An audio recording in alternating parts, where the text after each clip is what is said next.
Kellogg's Pep, the super delicious cereal, presents The Adventures of Superman. Faster than a speeding bullet. More powerful than a locomotive. Able to leap tall buildings at a single bound.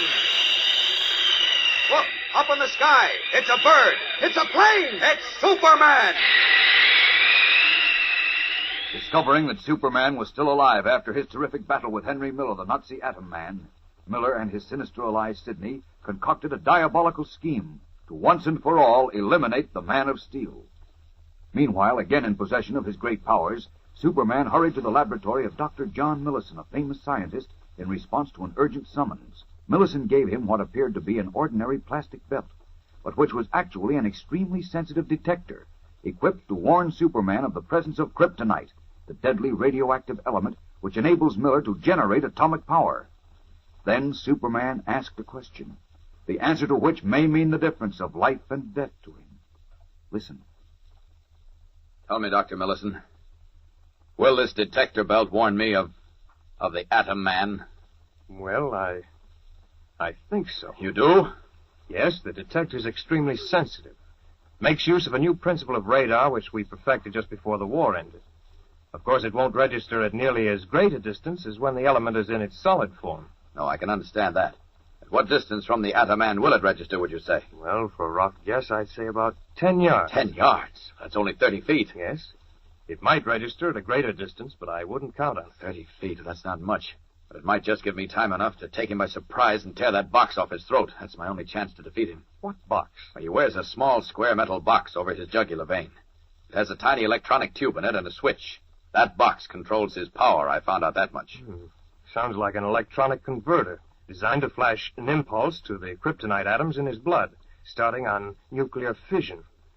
No, it's impossible. He'd explode to bits. Everything he pointed his metal gloves at exploded except me. And he remained very much alive. Impossible. Wait. Did you say he wore metal gloves? Yes, they were meshed metal. Jagged green sparks poured out of the fingers like miniature lightning bolts. Amazing. What was the metal, do you know? I'm afraid I was too busy trying to stay alive to find out. It was gray-white, I can tell you that, with a sort of bluish cast. Those gloves are the secret, and the converter, of course. I'd certainly like to see them. After my next encounter with the Atom Man, if I'm still alive, I'll bring them to you, Doctor. What makes you think you'll encounter him again? I'm sure I will. He said he intended to destroy me first and then enslave the rest of the world. Well, he knows now that he didn't destroy me. Chances are he's looking for me right now. How can he find you? Nobody knows where you go or even who you are. Yes, that's my ace card, my only salvation. Well, I'll be going now, Doctor. I can't tell you how grateful I am. Forget it. I did very little. I only wish I could do more. You did a great deal. It may make all the difference. No, don't bother to show me to the door. I'll use your skylight again if you don't mind. Of course not. So long. And thanks again. Goodbye. Best of luck. Up, and away! Leaping through the open skylight, Superman leaves Dr. Millison's laboratory and streaks away. A short time later, once more in the guise and garb of Clark Kent, he enters the Daily Planet City room and approaches Jimmy Olsen's desk. What? Mr. Kent, what? Well, how? I'm so startled, Jim. But you're in Florida. You were awful sick and... Are you all right now? Fine, thanks. Oh, gee, that's swell. Well, Lois? Well, she's out on a story. Where's Mr. White? This is a silly conversation. He's in Florida. Oh, and that reminds me, I'll have to send him a wire. He won't know what happened to me. Oh, well, I guess you're all right again. When you start getting mysterious, it means you're in the groove. Let's hope I am. Jim, have there been any reports on our late friend and colleague, Henry Miller? No, not a one. He just disappeared. Listen, Mr. Kent, did you really mean it yesterday when you said he was the Atom Man? Did I say that? Well, sure you did. Don't you remember? Oh, I guess you didn't know what you were saying, huh? Well, one guess is as good as another. I got some things to attend to. I'll see you later, Jim. Oh, now look, Mr. Kent, don't start clamming up on me again. Why? Well, you know something. I can tell by the way you act. Oh, here, I'll hang your overcoat up. Thanks. Now, if you don't mind, I'd like a little privacy. I got a call or two to make. But we can have lunch together if you like. Okay. Hey, where'd you get that snazzy new belt? Oh, you like it? Yeah, it's keen. One of those fancy plastic jobs, huh? I guess you could say that. Jim, send Beanie in, will you? I want to send a wire to the chief right away. He'll be having fits. Okay. What time do you want to go to lunch? Oh, 12:30, 1, whenever it suits you. Oh, the earlier the better. You know me. I certainly do. 12:30 then. Check. Right. Let's see, a telegram. Sorry, had to rush away. Very urgent matter. Hey, Mr. Kent. Just a minute, Beanie. I'm finishing a telegram. I'd like you to send it out right away, please. Okay, there's a fat geezer here wants to see you. A what?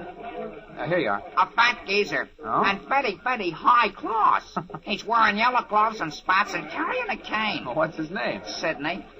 Sydney what? That's all he told me. He says he's got something very important to see you about. All right, send him in. And make sure that telegram goes at once, Beanie. Consider it done, Mr. Kent. Okay, Mr. Sydney, you can come in. His mind preoccupied with thoughts of the Atom Man, Clark Kent looks up indifferently as the fat Sydney, his tiny babyish mouth smiling benevolently in his moonlight face, waddles into the office. Kent is about to receive the shock of his life, so stay tuned in for the startling climax of today's episode. But first, your announcer. You know, gang, there aren't many prizes, or such doggone swell prizes, that you can get as easy as those new comic buttons that now come in packages of Kellogg's Pep. Why, you don't have to spend a single penny of your allowance, and yet you can have the fun of collecting 18 different buttons, each one with a true-to-life picture of one of your favorite comic strip characters. It's no end of fun to add to your collection every time Mom opens a new package of Pep. Fun to swap duplicates with your pals, too. And mighty exciting to wear all your buttons pinned on your jacket or dress or cap, so everybody can see how many you've collected. And did I say these new comic buttons are easy to get? Why, you don't send in any money, not even a box top. All you do is to ask Mom to get you some of that super delicious whole wheat flake cereal, Kellogg's Pep. Then look inside the package for your prize. One of these slick-looking new comic buttons from P.E.P. Pep, made by Kellogg's of Battle Creek. Now back to the adventures of Superman.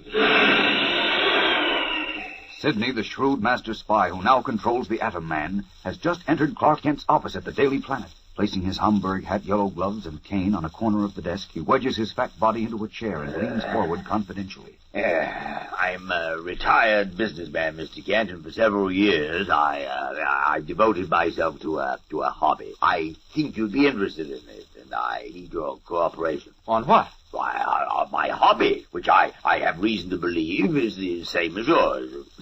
I'm afraid I don't understand. What hobby? Why, Superman, of course. Superman? Yes. Why do you look so startled, Mr. Kent? Startled? I'm not startled. Oh, forgive me. I thought you were. What makes you think Superman is my hobby? Perhaps I used the wrong word. Perhaps I should say he is my hobby and your work. My work? What do you mean by that? Oh, perhaps nothing. Perhaps a great deal. But let me tell you the real purpose of my visit. Yes, please, go ahead. Yes, well, you see, I'm considering publishing a report of my studies on Superman, in which I would reveal to the world his true identity. His true identity? Of course, you know he has a double identity. He has? Come now, Mr. Kent, you know who he really is. I do? Certainly you do. That's why before I publish my findings and expose his identity... No, you can't do that. You can't. Why not? Because, well, you may be mistaken. I'm quite sure I'm not mistaken. Well, you may be. You must be. And if you published a false report, you'd cause a great deal of trouble. Yes, I would, wouldn't I? I wouldn't want to do that. That's why I want your help. My help? How can I help you? As an expert on Superman, Mr. Kent, I'd like you to look over my documents and photographs and all the other material that I have on the subject. I see. Well, this sounds very interesting, Mr. Sidney. I'd like to see your documents and other data. Yes, I was sure you would.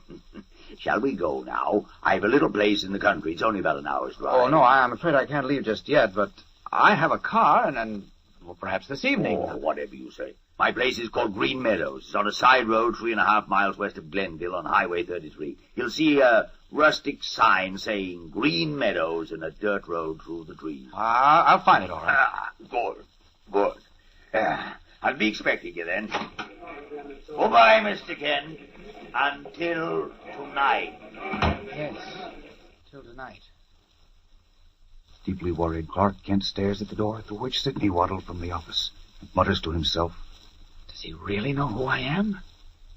Or is he only bluffing? If he does know, what's his game? Is it blackmail?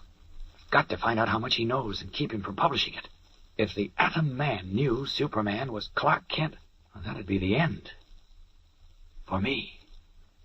Yes, Clark. And unfortunately, the Atom Man does know you're Superman. And so does Sidney. Are you going to walk into their trap? Think fast and act fast. Faster than even you have ever thought before. Because once again, your life is at stake. Fellows and girls, don't miss tomorrow's thrilling episode, whatever you do. Tune in, same time, same station, for The Adventures of Superman. Faster than a speeding bullet. More powerful than a locomotive. Able to leap tall buildings at a single bound. Look, up in the sky. It's a bird. It's a plane. It's Superman. Fellows and girls, be sure to follow The Adventures of Superman. Brought to you every day, Monday through Friday. Same time, same station, by the grand old Kellogg Company of Battle Creek. And for other thrilling adventures of Superman, see your local newspaper. Superman is also a copyrighted feature appearing in Superman DC Publications.